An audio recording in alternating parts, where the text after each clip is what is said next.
रत्नागिरी येथील रामभद्र हायस्पीड नौका आणि सिंधुदुर्ग येथील गस्ती नौका संयुक्तिक गस्त घालत असताना आचरा समुद्रात कर्नाटक मल्पी नौका मासेमारी करीत असल्याचे दिसून आले।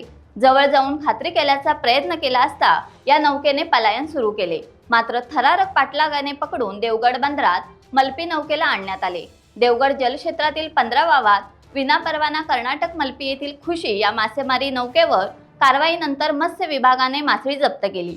मत्स्य परवाना अधिकारी पार्थ तावडे यांचे समवेत पोलीस कॉन्स्टेबल निलेश पाटील, सुरक्षा रक्षक धाकोजी खवळे, संतोष ठुकरूल, योगेश फाटक, अमित बानकर, अल्पेक्स नेसवण यांनी चोख कामगिरी बजावली।